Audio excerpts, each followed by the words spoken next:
Hey creative friends, welcome to my channel. Today I am going to talk about something that, it's been a thing for a long time. People have asked me about it for a long time, and I've never officially done a video to address it.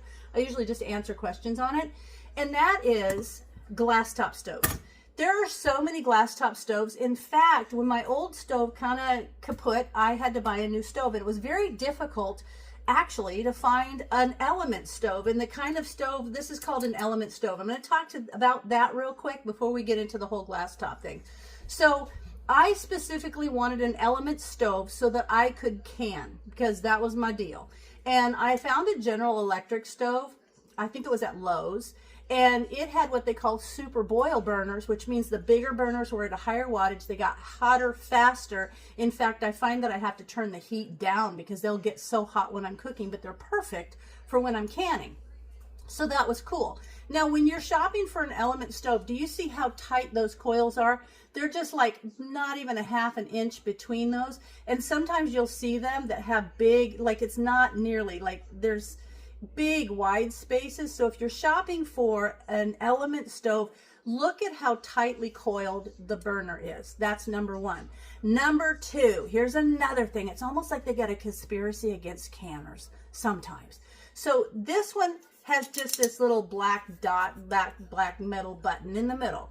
You will see, in fact, I was at an appliance store yesterday, and I saw an an element burner, and I had to go run over to see what kind of burners it had, because I always look to see how tightly they are, because to me that's quality. But anyway, the middle of it had a little button that bounces up and down. That, if you have that on your stove, you'll want to either get, I know General Electric has product specific or brand specific canning burners. You can also buy a generic canning burner, and I'll put a link to one. I'll just look it up on Amazon and put a link to a generic canning burner. And what that is it doesn't have a little button. I'll explain what that is in a second. But it also has a higher little bar right here that holds your burner up. So you get a better air circulation, and it's not so close to the top of your stove that when you've got the big burners there and your canner's kind of overhanging, you can start getting like a yellow discoloration if you have a white stove. It can start to change the enamel. It just looks icky. But anyway, it's got a higher, it sets it up higher off the stove, and it doesn't have a little button. What is that little button? Well, the button is kind of like those glass top stoves. It goes down, and when this burner is so hot for so long, it will cycle the burner off for a few minutes to let it cool down, and then it'll go back up. The problem is when you're canning, that's a variation of temperature. So I will put a link down for a generic burner, but if you have General Electric, I know because mine is General Electric, they have brand specific canning burners is what they're called. So that's the story on element stoves. Now let's talk about glass top stoves. Glass top stoves, I've got this here because we're going to talk about this in a second. This is an induction burner, but glass top stoves are glass. I mean, it's tempered. I don't know all the specifics. I'm just going to tell you a little bit I know. It's not super technical, so don't get mad at me. But glass top stoves are the same type of thing as that little button, because the glass gets very hot, and also it has to do when you've got something, if you've got an All-American canner, for example, a loaded All-American canner are incredibly heavy. Setting that on the glass top, number one, can just crack it. It can just be too heavy for the stove. And in your manual, it will tell you how much weight, it should tell you how much weight your glass top stove can handle. Part two of that is that they're the same type of thing. When it gets to a certain temperature and it's that hot for that long, it will cycle off, and then it'll cycle on. And I had a dear friend named Katie. She had this beautiful glass top stove. She bought this house with this incredible glass top stove. I went over to can tuna with her, and that's a 110-minute thing. So we know that that glass top stove was eventually going to cool off and heat up. And she used to turn all the burners on, and when she saw one start to cycle off, she'd slide her canner between the two burners like that, right? And she had like a trail. The top of her stove was a mess. Real pretty stove, real bad top, because she slid that canner back and forth to keep the heat consistent. Now you could do that. I don't suggest it, not a good idea. But over at our extension office, we have the coolest thing. So we wanted to help our workshop participants be more hands-on when it comes to pressure canning. And so what we discovered and we have done is Presto actually makes an induction canner. And this is a little gumbio over here. I'll show you. I've got water in this because we're going to do it. But the induction, hang on. I'm going to try to, I can't tip it for you. Okay. So see the bottom of that? See how it's got those little bumps? They're not bumps. They're like little divots, kind of like a golf ball. Those are the induction bottom of this canner. Now, again, I don't know all the scientifics of it, but induction is like little magnets. Now, the top will get hot, so you don't want to touch this after you've done something because it's hot. But the little magnets spin around, it causes friction, and that's what heats. That's my generic explanation of induction cooking.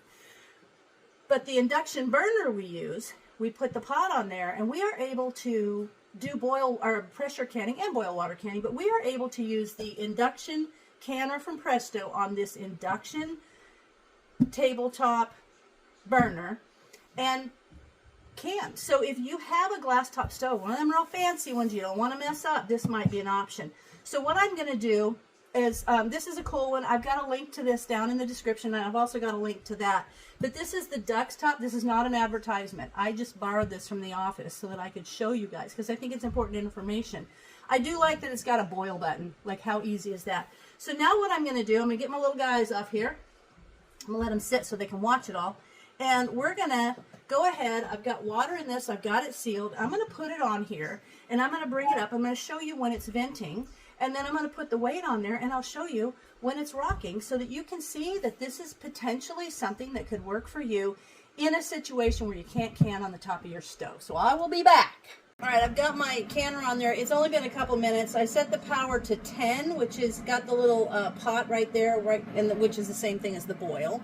And so I've got that there. And then I went ahead and put it on 59 minutes just to, because I'm seeing. But I can already feel that it's hot. It's getting warm. So I'm going to keep going. I don't have the instruction book, so I'm winging it.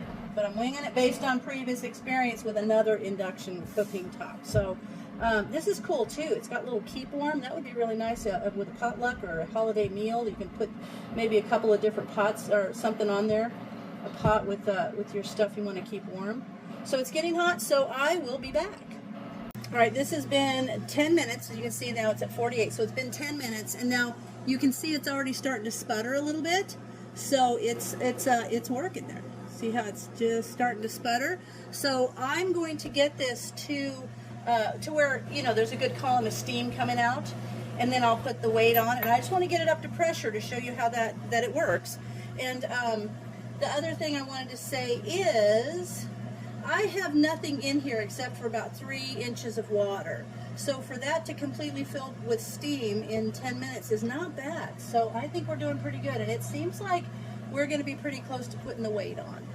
Just because I noticed this, if you're a new canner, when that happens right there, that's fine. See what that's happening? Because the steam is sputtering around it, and eventually it's going to pop up, and then you will have the pressure build. But while it's doing that, it's okay. That's fine that water is sputtering out of there. That's just fine. Ooh, just about ready to pop up.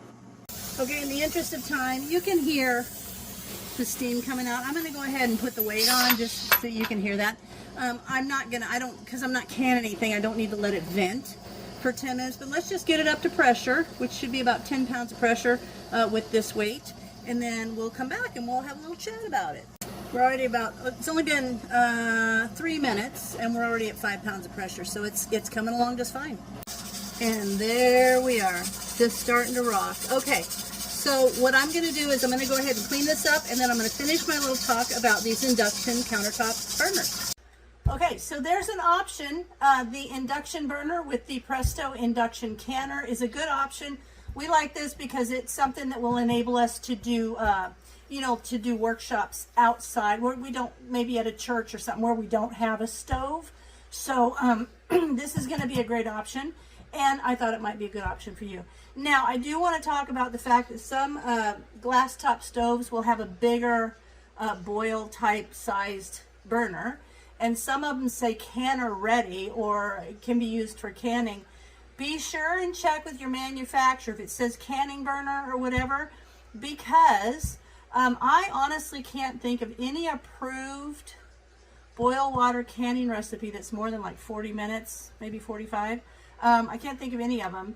And that burner on glass top stoves is often intended for boil water canning, not the weight of a pressure canner, and not the length of time that some things, like if you were to do meat or fish into the 70, 90, 100-minute lengths of time. And so that's another thing to think about. But this might be an option for you if you've got a glass top stove and you don't want to mess it up, or you're afraid of it, of running it, or whatever. So I hope you guys got some good information here. And, you know, I'll put a link for this, and I will put a link in the description for the Presto Induction canner, because these two things could be awesome. Hey, you might go camping and feel like you're going to go camping. You know, it's a thing. Okay, I hope you guys got good information, and as always, thanks for watching, and I'll see you in my next video.